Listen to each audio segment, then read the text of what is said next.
धाकड़ खबर, बेखौफसमा बेबाक अंदाज। धाकड़ खबर में आपका स्वागत है। मैं आपके साथ हूं अकरम रईस खान। ये खबर मैं आपके सामने 25 फरवरी को रख रहा हूं। 26 फरवरी को आपको देश में एक नज़ारा देखने को मिल सकता है। 8 करोड़, जी हां, 8 करोड़ तादाद बताई जा रही है कि 8 करोड़ व्यापारी, 8 करोड़ कारोबारी, बिजनेसमैन, जितने तमाम लोग हैं वो हड़ताल पर जा रहे हैं, चक्का जाम कर सकते हैं। जीएसटी को लेकर उनके बहुत सारे ग्रीवांस हैं। तो पहला सवाल यही पैदा होता है कि जीएसटी को लेकर, जिसको नरेंद्र मोदी जी कहते हैं कि हमने वन नेशन वन टैक्स बना दिया और तमाम उलझने जो व्यापारियों के सामने थी उनको दूर कर दिया है, तो व्यापारी, कारोबारी, और वो भी एक साथ 8 करोड़ तादाद बताई जा रही है, वो क्यों सड़क पे उतरने जा रहे हैं, क्यों प्रदर्शन करने जा रहे हैं, ये बड़ा सवाल है। और कहां कहां पर कैसे कैसे प्रदर्शन होगा और कितने संगठन इसमें शामिल हो रहे हैं और क्या इनकी डिमांड्स है और ये क्या सुधार चाहते हैं, इन्हीं सवालात को समझने की कोशिश करेंगे। हमारे साथ जूम के जरिए जुड़ रहे हैं तिलक राज अरोड़ा जी, पश्चिम उत्तर प्रदेश के जनरल सेक्रेटरी हैं उद्योग व्यापार मंडल के। बहुत शुक्रिया सर वक्त देने के लिए। धन्यवाद जनाब।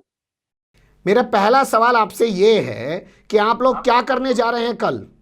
हम कल जो है, एक संस्था है confederation of all India traders और all India transport motor transport इटवा, उन्होंने जीएसटी के अंदर जो हमको परेशानी आ रही थी, नागपुर में हमारी एक बैठक हुई थी जिसके अंदर हर व्यापारी ने प्रदेश के आके ये बताया था कि जीएसटी के अंदर इतनी परेशानी आ गई है, अधिकारियों को इतने अधिकार दे दिए गए हैं कि हमारा जो है व्यापार करना दूभर होता जा रहा है और मल्टीनेशनल कंपनियां जो है अधिकारियों को चुंगल में लेकर छोटे व्यापारियों को सता रही हैं।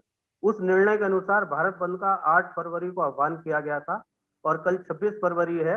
देश से बहुत बड़ा समर्थन व्यापारियों का मिल रहा है। हमारा संगठन पश्चिमी उत्तर प्रदेश संयुक्त उद्योग व्यापार मंडल भी कैट से जो है अपनी राष्ट्रीय संस्था मानता है और उससे जुड़ा हुआ है, और जो भी हमारी दिक्कतें हैं हम उन्हें उनके आगे रखते हैं, तो उनके आह्वान पर हम इस बंद में शामिल हैं। मेरा सवाल अभी भी अधूरा है। आपने कॉज तो बता दिया लेकिन ये नहीं बताया कि आप लोग कल क्या क्या करेंगे, क्योंकि हमारे पास खबरें आ रही है कि आप लोग भी चक्का जाम करने जा रहे हैं।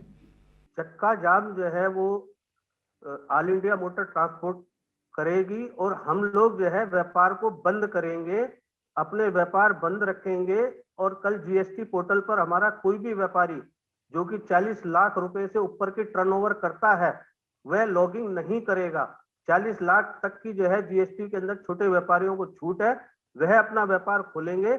और जो जरूरत की चीजें हैं बड़े व्यापार में भी, वो लोग आवश्यक वस्तुओं की वो भी अपने व्यापार को खोलेंगे। बाकी व्यापारी जो है पूरे देश के अंदर, मैं आपको उत्तर प्रदेश का ही बता दूं, लगभग जो है 300 से 400 स्थानों पर व्यापारी इकट्ठा होकर जो है वो धरना देंगे और धरने के अंदर जीएसटी सरलीकरण की मांग करेंगे।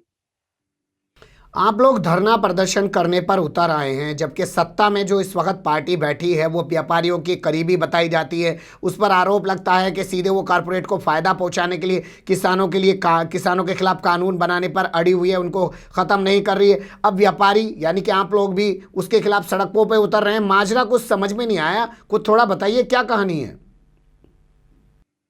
ये सच्चाई है, ये सरकार व्यापारियों ने ही बनाई थी और व्यापारियों की ही सरकार कहलाई जाती है, इसमें कहीं भी दूर तक संदेह नहीं है।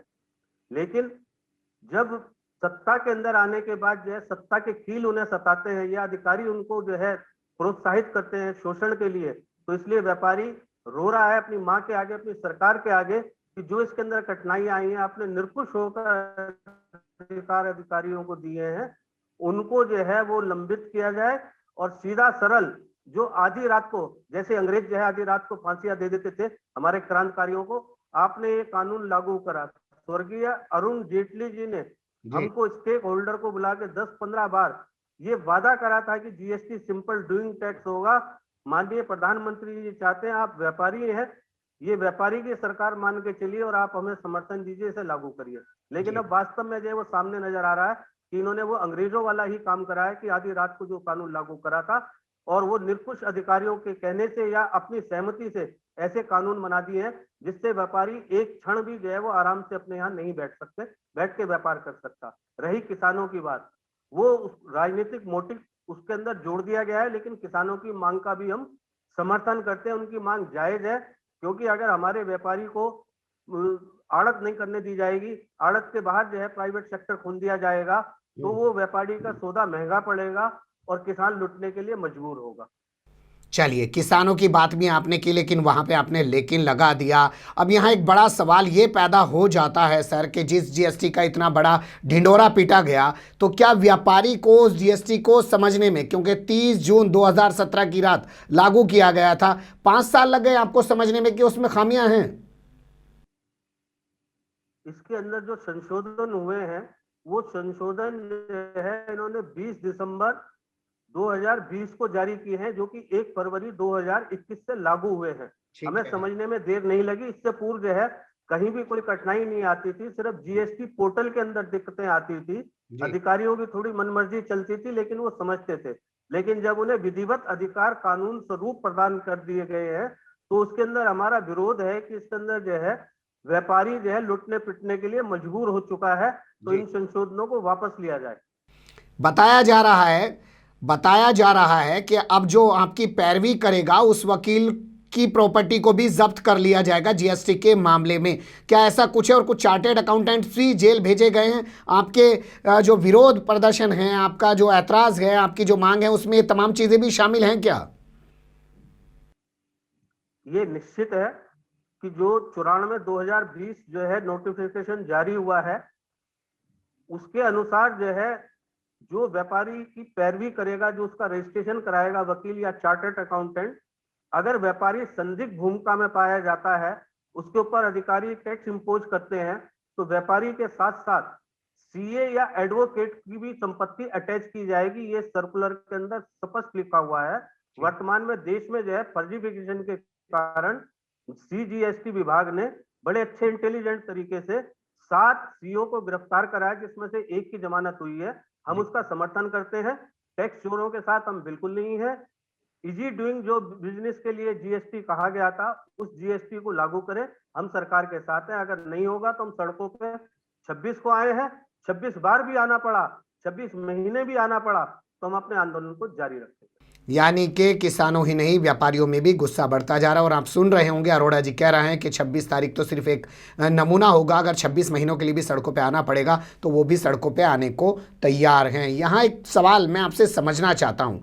आरोप लगा कि किसानों का जो आंदोलन है वो आड़तियों ने कराया, और आपका जो आंदोलन है, आप इसमें जिक्र कर रहे हैं कि साहब सीए को गिरफ्तार करके जेल भेज दे रहे हैं। तो कहीं आप लोग सीए के कहने पर तो आंदोलन नहीं कर रहे हैं? निश्चित नहीं कर रहे हैं। ये सिर्फ 7 सीए की हम रिहाई की मांग नहीं कर रहे हैं। हम सिर्फ इतना चाह रहे हैं, हमारे साथ चार्टर्ड अकाउंटेंट भी है और भी, वो भी हमारा समर्थन कर रहे हैं जीएसटी की कठिनाइयों को देखते हुए। टैक्स एडवोकेट भी हैं, वो पूरा का पूरा भारत के अंदर हमारा समर्थन कर रहे हैं, बंद में हमारा साथ दे रहे हैं। कल वो पोर्टल को लॉगिंग नहीं करेंगे। विभिन्न तरह की 40,000 एसोसिएशन, जैसे हमारी भी एसोसिएशन कैट के साथ जुड़ी हुई है, पूरा सहयोग और समर्थन प्राप्त कर रही है। पूरे देश से एक ही स्वर में आवाज आ रही है, जीएसटी का सरलीकरण हो, जीएसटी का सरलीकरण हो, जीएसटी का सरलीकरण हो। ये मांग लेकर आप सरकार के पास एक अलग से डेलीगेशन लेके क्यों नहीं चले गए? वो जीएसटी काउंसलिंग की मीटिंग कर लेते और उसके बाद तमाम चीजें हो जाती, सड़क पे उतरने की जरूरत क्यों पड़ी?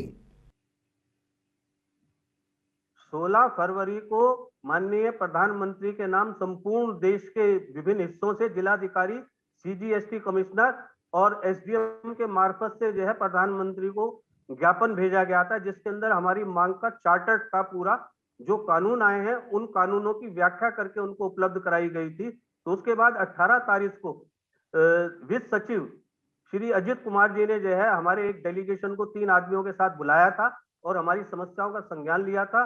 लेकिन अफसोस कि उन्होंने कह दिया था कि ये तो देखो हम कर नहीं पाएंगे, कुछ टैक्स चोर लोग जो है उत्पन्न हो गए हैं, तो हमें सख्ती करनी पड़ेगी।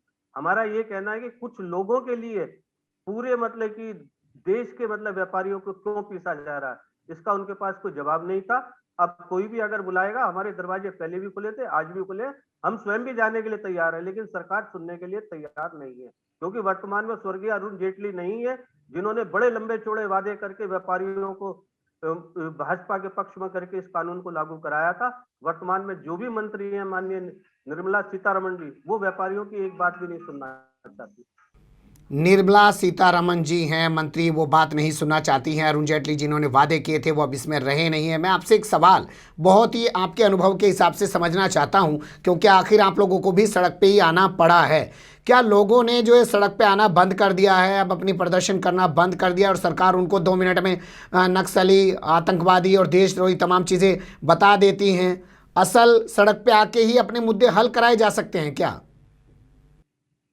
इस बात में ये सच्चाई है कि सरकार जो है वो नक्सली, आतंकवादी, पाकिस्तानी कुछ भी जो है आंदोलनकारियों को घोषित कर सकती है।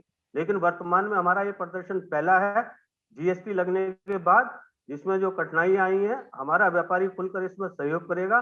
सरकार हमें आतंकवादी, पाकिस्तानी, नक्सली अगर कहेगी तो उसका जवाब उसी तरीके से दिया जाएगा। हम जो है जीएसटी नंबर लेकर भारत सरकार के द्वारा प्रदत्त नंबर के द्वारा जीएसटी में टैक्स कलेक्टर कहलाते हैं, जो कि बिना किसी पैसे के, बिना किसी कमीशन के सरकार को टैक्स जो है इकट्ठा करके उसके खजाने में भरता है और समय से भरता है।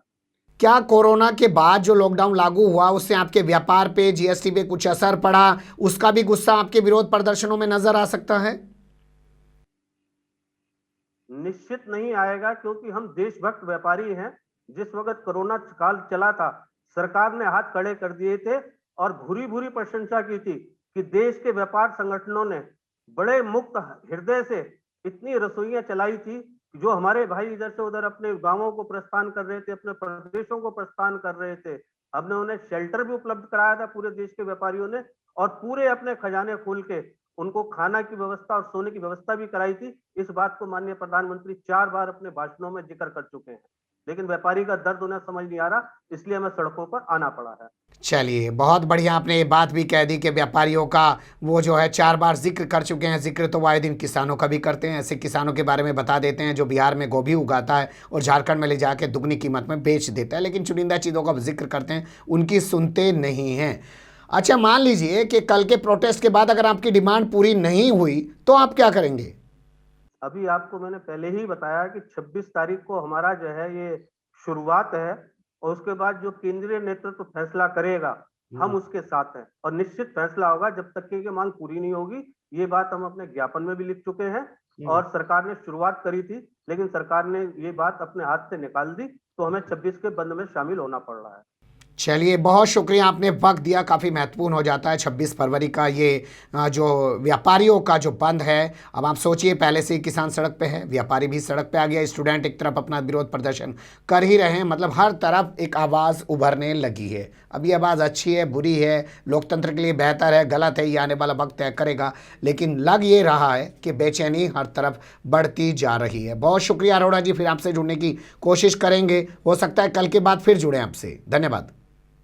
शुक्रिया जनाब, बहुत बहुत धन्यवाद आपका।